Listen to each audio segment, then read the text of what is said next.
నమస్తే hit TV ప్రేక్షకులకి స్వాగతం. ప్రస్తుతం మనతో పాటు ఎస్వి నాగనాథ్ గారు ఆస్ట్రో సైకాలజిస్ట్ ఉన్నారు. వారితో మాట్లాడి ధనస్సు రాశి వాళ్ళకి అర్ధాష్టమ శని ప్రారంభమైంది. అయితే వీళ్ళకి at the same time Rahu Ketu సంచారం వల్ల కూడా ఎలాంటి ప్రభావం ఉండబోతుంది అనేది వారి మాటల్లోనే అడిగి తెలుసుకుందాం. నమస్తే సార్. సార్ అంటే ఆల్రెడీ ఒకటి అనుభవిస్తున్నప్పుడు మళ్ళీ ఇంకొకటి కూడా యాడ్ ఆన్ అవ్వడంతో తీవ్రమైన ప్రభావాలు ఉంటాయి అని అంటారు. అయితే నేను ఇప్పుడు మాట్లాడేది అర్ధాష్టమ శని అంటేనే శని కంటే తీవ్రమైన కష్టాలు ఎదుర్కొంటారు అని చెప్పి వింటూ ఉంటాం. అలాంటిది ఇప్పుడు ఈ రాహుకేతు సంచారం వల్ల కూడా వీళ్ళకి అనుకూలంగా ఉంటుందా, ప్రతికూలంగా ఉంటుందా అనేది తెలియజేయండి సార్. ముందుగా ఐటీవీ ప్రేక్షకులందరికీ కూడా మీ శ్రేయోభిలాషి ఎస్వి నాగనాథ్ నమస్కారంతో. ధనుర్రాశి వాళ్ళకి అర్ధాష్టమ శని ఒకటే కాదు మేడం, ఈ 21వ తారీఖు వరకు వాళ్ళకి అర్ధాష్టమ రాహు కూడా ఉంటాడు. 21వ తారీఖు మీనరాశి నుంచి కుంభరాశిలోకి ప్రవేశిస్తాడు. కన్యారాశిలో నుంచి కేతువు సింహరాశిలోకి ప్రవేశిస్తాడు. సో వీళ్ళకి రాహు యొక్క స్థానము తృతీయ భావం అయితే వీళ్ళకి భాగ్యంలోకి వీళ్ళకి కేతువు ప్రవేశం ఉంటుంది. మీరు అన్నట్టు ఆల్రెడీ వీళ్ళకి అర్ధాష్టమ శని స్టార్ట్ అయింది. అయితే వీళ్ళకి మనకి portfolio is also very important. ధనురాశి వాళ్ళకి శని పోర్ట్ఫోలియో ఏమవుతుందంటే కుటుంబ, ధన, వాక్ స్థాన, వ్యవహార స్థానానికి సంబంధించింది తృతీయ భావం. లైఫ్లో మీరు ఏమైనా చేంజెస్ చేసుకోవాలి, అడ్వెంచర్ చేయాలి, ట్రావెలింగ్ చేయాలి, ఈ తృతీయ భావానికి సంబంధించినటువంటి కుంభరాశి, ఈ రెండిటికి అధిపతి అయినటువంటి శనిగ్రహం వీళ్ళకి కేంద్రంలోకి వస్తాడు. సో మెయిన్ ధనుర్రాశి వాళ్ళకి ఎందుకు ప్రతికూలంగా ఎందుకు మాట్లాడుతున్నారంటే, జ్యోతిష శాస్త్రంలో లగ్న, చతుర్థ, సప్తమ, దశమ భావాలు కేంద్ర భావాలు అని చెప్తారు. ఓకే, అంటే ఒక వ్యక్తి పుట్టిన తర్వాత వాడికి లగ్న భావం అంటే ఏంటంటే శరీరం, ఒక అందమైన శరీరం కోరుకుంటారు ఎవరైనా. లగ్న భావం అది జన్మ, అంటే మనం పుట్టిన టైంని బట్టి మన ఏ లగ్నంలో జన్మించాము, శరీర ఆకారం, ఇవన్నీ ఎక్స్ప్లెయిన్ చేస్తారు. చతుర్థ భావము అంటే ఎడ్యుకేషన్ మేడం. ఈ ప్రపంచంలో ఎవరికైనా కానీ ప్రధానంగా ఒక్కసారి ఊహ తెలిసిన తర్వాత వాళ్ళకి కావాల్సింది ఏంటంటే విద్య. ఈ చతుర్థ భావము విద్య, ఇది పునాది మనిషికి. ఎందుకంటే ఈ విద్య లేకపోతే ఏమి లేదు.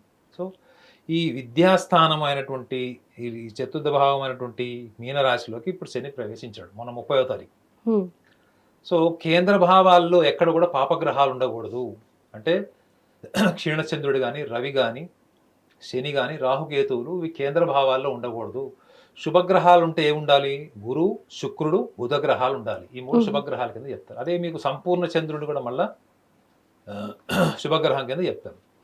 అయితే ఇక్కడ శనిగ్రహము ఉన్నాడు కాబట్టే ఈ కేంద్ర భావాల్లో ఉండకూడదు, కాబట్టే వాటి విపరీతమైన పరిణామాలు అన్నది విశ్లేషణ. ఓకే, దేనికి సంబంధించింది? ముఖ్యంగా ఈ ధనురాశిలో ఉన్న వాళ్ళు ఎవరన్నా ఈ రియల్ ఎస్టేట్ వ్యాపారంలో ఉన్నారు, భూమి కొనుగోలు అమ్మకడం, లేదా ఇల్లు, కొంతమంది ఉండే ప్రైవేట్ అపార్ట్మెంట్స్ కన్స్ట్రక్షన్ చేస్తారు, ఇండిపెండెంట్ హౌసెస్ కడతారు. ఏదైనా భూమి మీద సంబంధించినటువంటిది, భూమికి సంబంధించింది, కన్స్ట్రక్షన్కి సంబంధించినటువంటి రంగాల్లో ఉన్న వాళ్ళకి ఇది అప్లై అవుతుంది, చతుర్థ భావం కాబట్టి. ప్లస్ విద్యార్థులకు కూడా అప్లై అవుతుంది. విదేశాలకు వెళ్ళాలనుకున్న వాళ్ళు, విద్యార్థులు, వాళ్ళకి వీసా రిజెక్ట్ అవ్వడమా, లేకపోతే వాళ్ళు కోరుకున్న దేశానికి కాకుండా వేరే దేశాలకు వెళ్ళడమా. కొంతమంది అమెరికాకి ట్రై చేస్తారు, వీసా రిజెక్ట్ అయితే నెక్స్ట్ ఆస్ట్రేలియాకి వెళ్తారు, కెనడాకి వెళ్తారు. సో కోరిన కోరికలు విద్యార్థులకు తీరుతాయా లేదా, విద్యార్థికి సంబంధించి చతుర్థ భావం కాబట్టి. అయితే ఇక్కడ చతుర్థ భావంలో ఇంకొక విషయాన్ని కూడా గమనించాలి. ఏంటంటే ఈ చతుర్థ భావంలో విద్యార్థులకి వాళ్ళు కోరుకున్న దిశగా వాళ్ళ పట్టభద్రులు అయినప్పటికీ కూడా మళ్ళీ వాళ్ళకి అనుకూలమైనటువంటి వాళ్ళకి దశగా వాళ్ళకి ఉద్యోగం కానీ, ఉన్నతమైనటువంటి స్థాయి కానీ, ఇప్పుడు పరిశోధన చేసేవాళ్ళు ఉంటారు, సైంటిఫిక్ రీసెర్చ్ చేసేవాళ్ళు, ఏదైనా ఒక పర్టికులర్ రీసెర్చ్ చేసే వాళ్ళకి వాళ్ళు కోరుకున్న అప్లాజ్ వస్తుందా, గుర్తింపు వస్తుందా, ఇవన్నీ కూడా ఈ చతుర్థ భావానికి సంబంధించిన విషయాల్లో వాళ్ళకి డిలే అవుతుంది, పోస్ట్ పోన్ అవుతుంది అని చెప్తున్నారు. కానీ అవుతుందా మొత్తానికి? నేను ఇందాక కూడా చెప్పా కదా మేడం, 150 కోట్ల జనాభాలో డివైడెడ్ బై 12, 12 రాష్ట్రాలు మీరు 150 కోట్లకు, మన భారతదేశం వరకు ఆలోచిద్దాం, మన విదేశాల గురించి ఎందుకు. సుమారు 55 లక్షల మంది, 50 నుంచి 55 లక్షల మంది ఒక రాశిలో, అంటే ధనురాశిలో పుట్టుంటారు. So it is not generic, అంటే అందరికీ మనము ఒకటేలాగా విశ్లేషణ చేయడం అన్నది కరెక్ట్ కాదు. అయితే ఒకవేళ కేంద్ర భావంలో కనుక శనిగ్రహం ఉన్నాడు, అర్ధాష్టమ శని, అర్ధాష్టమ రాహు 21వ తారీఖు వరకు ఉన్నాడంటే, ఈ 21వ తారీఖు మే మాసం నుంచి వీళ్ళకి రాహు బలపడతాడు. రాహు కుంభరాశిలో చాలా బలమైనటువంటి స్థానం.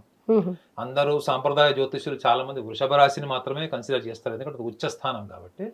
కేతువు వృశ్చికంలో ఉచ్చ కాబట్టి వాటినే పరిగణలోకి తీసుకుంటారు.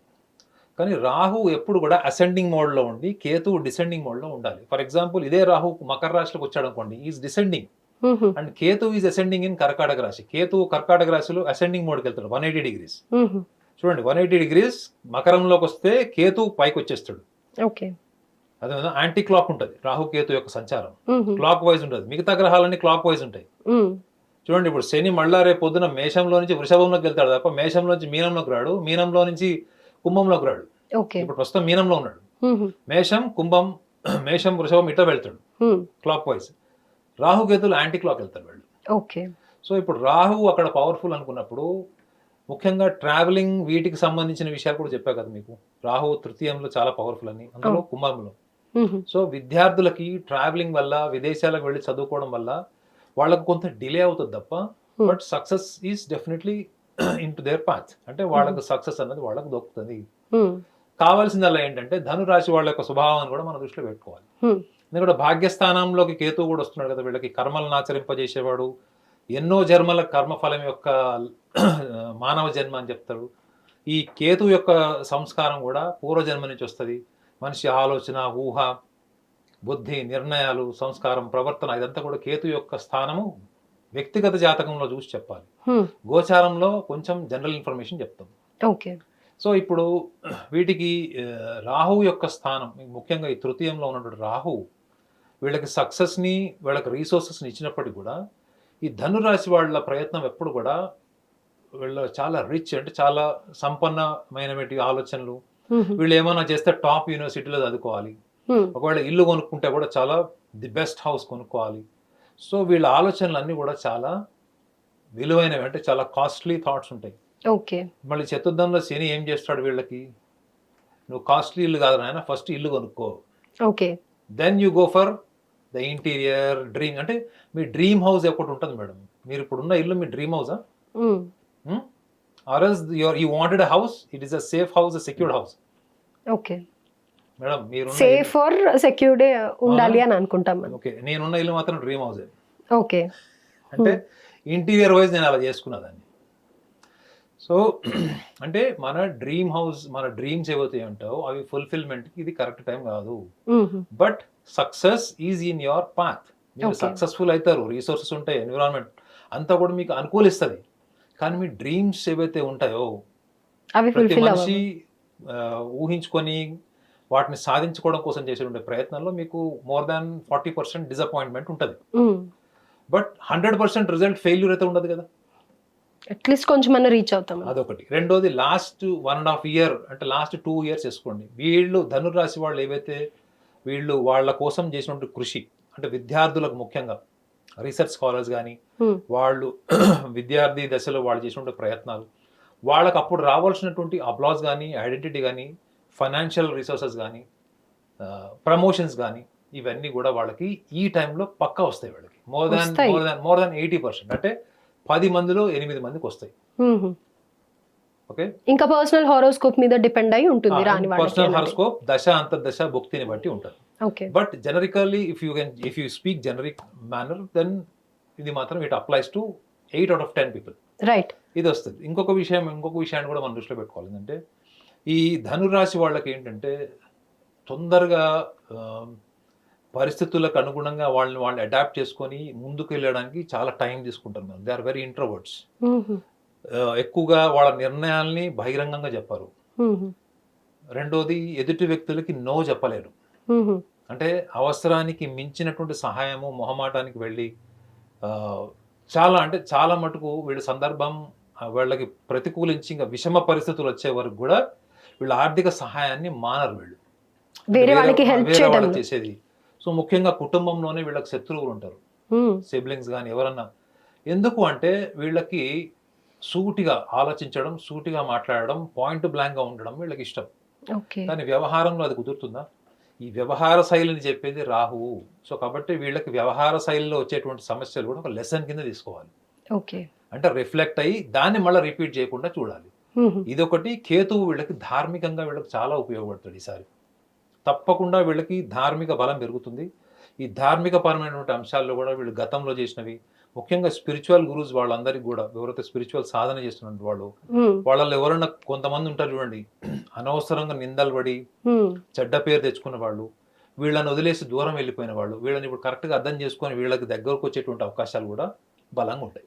రైట్. అయితే మీరు ఇందాక మాట్లాడుతూ పూర్వజన్మ సుకృతం సంస్కారం అని అన్నారు కదా, మీరు ఆస్ట్రో సైకాలజిస్ట్గా మీరు హారోస్కోప్లో అసలు పూర్వజన్మ గురించి కానీ లేకపోతే వాళ్ళ ఒక నేచర్ గురించి కానీ చాలా రీసెర్చ్ చేసిన మనిషిగా, రాహుకేతు ఇంపాక్ట్ అనేది ఇప్పుడు వీళ్ళకి అర్ధాష్టమ శని ధనుసు రాశి వాళ్ళకి ఎట్ ద సేమ్ టైం ఈ రాహుకేతు ఇంపాక్ట్ కూడా ఉంటుంది అని అంటున్నారు. కాబట్టి వీళ్ళు ఇప్పుడు వచ్చే సమస్యల్ని ఎలా అధిగమించాలి అంటారు? అండ్ ముఖ్యంగా మానసికంగా కుంగిపోయి ఈ సమస్యలు అన్నిటి నుంచి ఎప్పుడురా మాకు ఉపశమనం దొరుకుతుంది అని ఆలోచించే వాళ్ళకి ఏం చెప్తారు?